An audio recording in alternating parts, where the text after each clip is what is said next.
naman po tayo ng mensahe sa pamamagitan po ng awit at tayo po ay ahandugan ng mga asawa na tunay.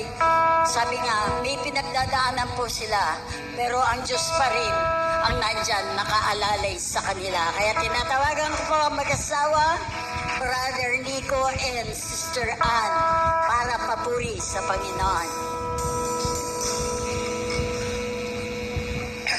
Ayan, isang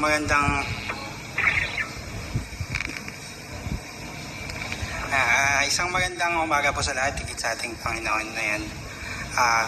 Ano ba? Parang una sa lahat po, salamat sa Panginoon bago po kami magandong ng awit ay sobrang buti po ng Lord. Amen po. Talagang sobrang may isang araw po sa buhay namin na tawag dito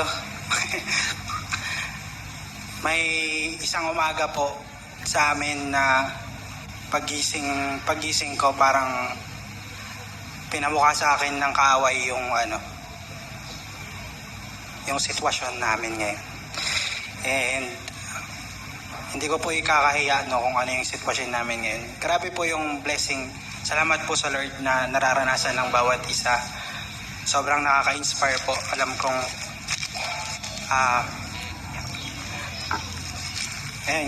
talagang mabuti si Lord. Nakaka-bless po yung mga blessing. And talagang ang buhay Kristiyano, amen po, ay hindi nating maitatanggi na punong-puno ng pagpapala, pero punong-puno rin ng pagtutuwid, pagpapalo ng Panginoon. Hindi natin pwedeng itago. I believe Ate Angel, marami na niyang beses sinabi kung paano rin siya tinuwid ng Panginoon hanggang sa nakarating siya sa blessing. And ngayon po, na-realize namin yung mga pagtutuwid ng Panginoon, and sobrang feeling namin ang tagal, Lord.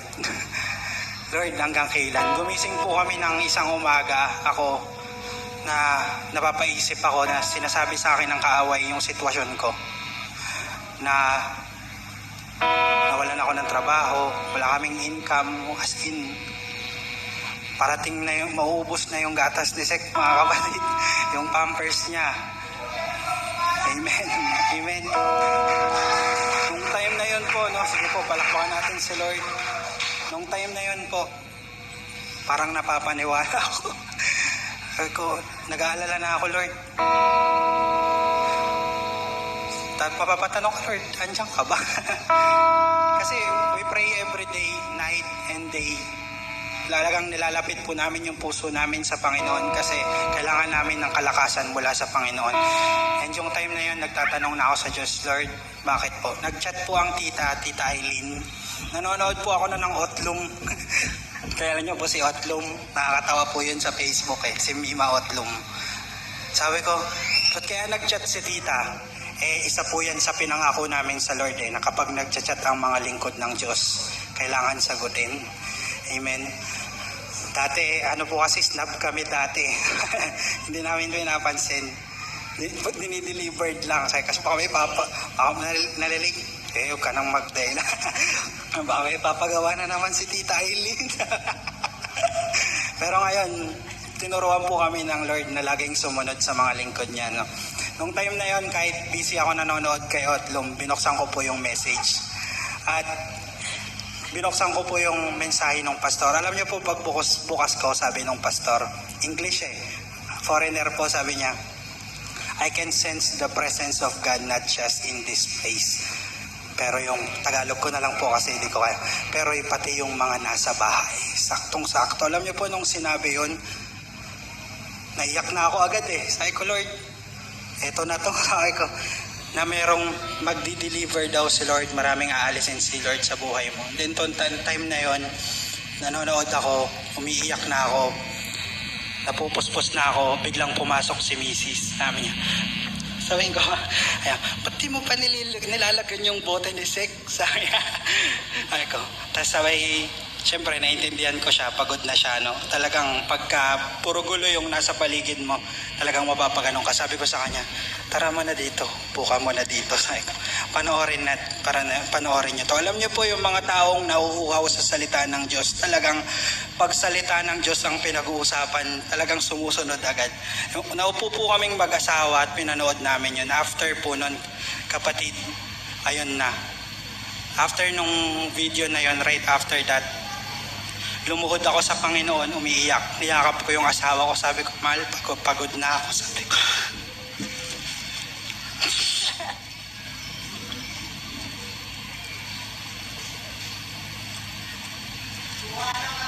Amen.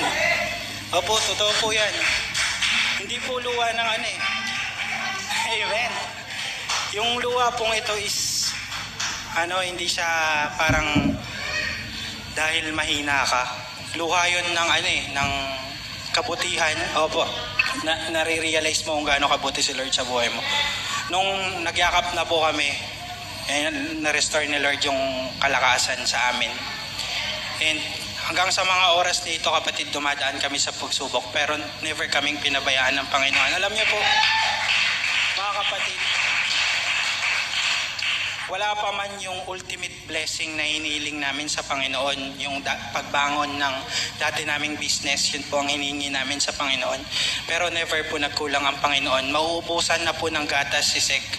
Nung kinagabihan nun, may umorder ulit sa namin, sa musical instruments namin. Lumabas kami.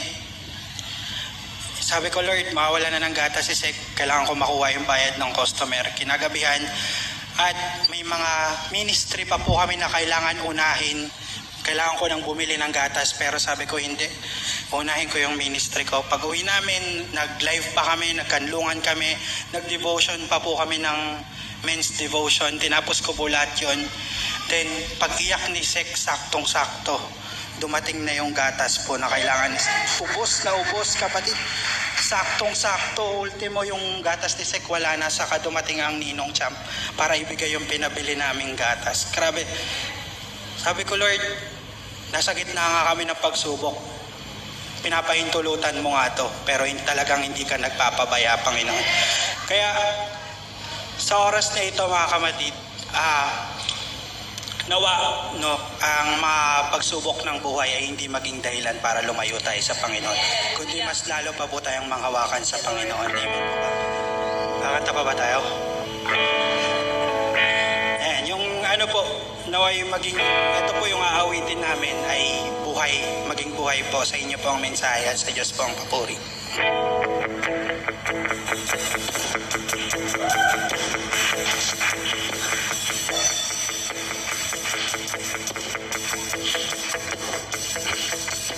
I